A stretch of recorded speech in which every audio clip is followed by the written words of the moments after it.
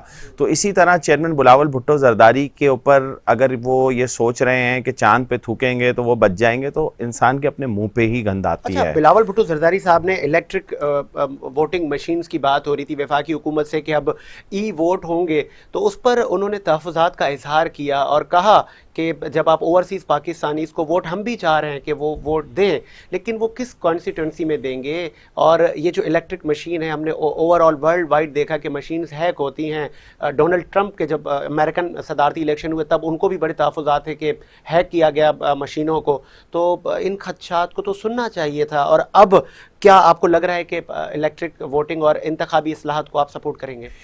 دیکھیں، بات یہ ہے کہ ایک نہ ایک دن اور وقت کے ساتھ ساتھ ہمیں جو ٹیکنالوجیز ہیں اس کے اندر جو ہے وہ ظاہری بات ہے وقت کے ساتھ ساتھ وہ چیزیں چینج ہوتی ہیں، لیکن بات یہ ہے جو کرنے کی بات ہے وہ یہ کہ کیا آیا ہم آج اگر کوئی چیز یوز کرنا چاہ رہے ہیں تو اس کے اندر کوئی فلاس تو نہیں ہے، اس کو ہمیں ایک دفعہ پھر ریوزٹ کرنا ہوگا. اور جو چیئرمین صاحب نے بھی بات کی وہ بھی یہی کہ ہم پہلے جو بھی ہم سے جو آلریڈی ہم کام کر رہے ہیں وہ ہم سے صحیح ہو نہیں پا رہے ہیں، ہم باقی ایک نئے سٹیپ کی طرف جانے جا رہے ہیں. تو میں سمجھتا ہوں کہ چیئرمین صاحب نے بالکل دور اندیشانہ فیصلہ کیا اور انہوں نے جو بھی بیان دیا ہے وہ بالکل صحیح ہے، کیونکہ اس وقت ہمیں یہ دیکھنا پڑے گا کہ ہماری آلریڈی ورکنگ انکمپلیٹ ہے، اور رادر دین اس کے اوپر جو ہے وہ ہم اس کی حمایت کریں، یہ بہت قبل از وقت ہو جائے گا. تو سب سے پہلے اس کے اوپر ہمارا الیکشن کمیشن آف پاکستان جو ہے وہ اس کے اوپر پورا اچھی طرح ورکنگ کر لے. اس کے بعد جب ایک مضبوط حکمت عملی کے ساتھ ہم اتریں گے تو ضرور بالکل. اسد قیصر صاحب اسپیکر قومی اسمبلی، اس کے خلاف بھی قرارداد پیش کی جا رہی ہے اپوزیشن کی طرف سے. تو ایک طرف آپ کہہ رہے ہیں کہ یہ صدارتی نظام کی طرف شاید لے کر جا رہی ہے پی ٹی آئی کی گورنمنٹ، پھر آپ لوگ بھی ٹھیک ہے آپ بات کر سکتے تھے، پھر آپ کی طرف سے بھی قرارداد لانا، تو آپ کو لگ رہا ہے کہ کہیں آپ خود مطلب آگے بڑھا رہے ہیں اس نظام کو کہ پارلیمنٹ؟ دیکھیں ساجد، یہ بات تو آپ ذہن سے نکال دیں کہ ہم کوئی صدارتی نظام کی طرف لے کے جانا چاہتے ہیں. پاکستان پیپلز پارٹی کا ایک وتیرہ رہا ہے، اس نے ہمیشہ جمہور کی بات کی ہے، پارلیمنٹ کی بالادستی کی بات کی ہے اور عوام کے حقوق کی بات کی ہے. تو یہ لانا جو ہے یہ میرے حساب سے اچھا، یہ جو آپ اسد قیصر والی بات ہے یہ ایک حق ہے پارلیمنٹ کا، ہر پارلیمنٹیرین کا حق ہے کہ ان کے خلاف لے کے آئیں. ظاہری بات ہے ان کا رویہ ایک ون سائیڈڈ رہا ہے پوری پارلیمنٹ کے اندر، 2-3 سال کے اندر جتنا بھی ٹائم رہا ہے ان کا، اور انہوں نے جو ہے اس طریقے سے اجلاس نہیں چلایا جس طریقے سے منصفانہ طور پر چلانا چاہیے، کیونکہ اسپیکر جو ہے وہ بائسڈ نہیں ہوتا. آپ دیکھیں سندھ اسمبلی کے اندر بھی آغا سراج درانی صاحب جب سیٹ پہ ہوتے ہیں تو دوسروں کو بھی سنا جاتا ہے، وہ ایسا نہیں کرتے کہ دوسروں کو موقع ہی نہ دیں سننے کا. تو یہ تو اظہار رائے کی جو حقوق ہیں اس کی میں سمجھتا ہوں پامالی ہے جو اسد قیصر صاحب کرتے رہے.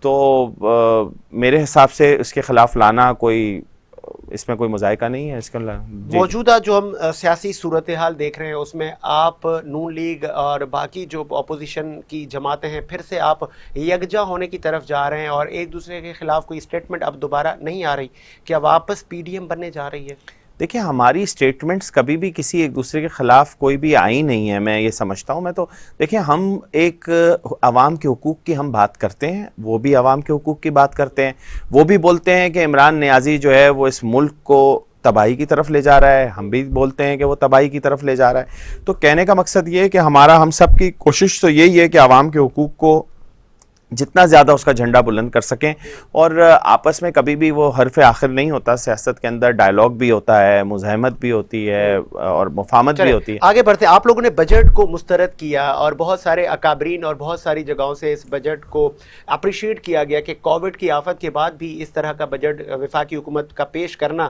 مطلب بہتر ہے، ایوریج میں ہے، لیکن آپ لوگوں کی طرف سے اس کو مسترد کیا گیا. اور یہ بھی کہا گیا اپوزیشن جماعتوں کی جانب سے جو فیکٹس اینڈ فگر جو حکومت بتا رہی ہے وہ صحیح نہیں ہے. اور بلاول بھٹو صاحب کا کہنا ہے کہ 20 روپے تو آپ کا پیٹرول بڑھے گا, مہنگائی کا ایک انقلاب آنے والا ہے. تو یہ کیسے آپ لوگ ازمپشن کرتے ہیں؟ دیکھیں ہوتا یہ ہے ساجد, اگر آپ اکنامکس کو تھوڑا سا پڑھیں, اس کے اندر یہ ہوتا ہے کہ وقتی طور پہ جو فیصلہ ہوتا ہے اس کا امپیکٹ آنے والے دنوں کے اندر آتا ہے. تو جو فیصلے اس بجٹ کے اندر امپلیمنٹ انہوں نے کیے ہیں وفاق کے اندر, وہ اس کا امپیکٹ ظاہری باتیں آنے والے 2-3-4 مہینے کے اندر آئے گا. اور جب وہ گراؤنڈ لیول تک جائے گا تو اوبویسلی جو بات آپ کو فورسی کر رہے ہیں, ظاہری بات ہے کہ اتنی بڑی جماعت چیئرمین صاحب چلا رہے ہیں پاکستان انٹرنیشنل لیول کی سیاست, تو ان کو ہر چیز کا آئیڈیا ہے. اور کسی بھی آپ اکنامسٹ سے بات کریں تو وہ آپ کو یہ بتائے گا کہ یہ جو ابھی انہوں نے پالیسیز لے کے چلے ہیں, اور ہم تو ہمیشہ بات کرتے ہیں عوام کی, آپ دیکھیں کہ وہ بیچارے احتجاج کر رہے تھے باہر پارلیمنٹ کے باہر, افسران اور جو سرکاری ملازمین ہیں اس کے اندر کوئی انہوں نے انکریمنٹ نہیں دیا. مہنگائی آپ کی کہاں سے کہاں پہنچ گئی, تنخواہیں وہیں کی وہیں ہیں, غریب آدمی کیسے گزارا کرے.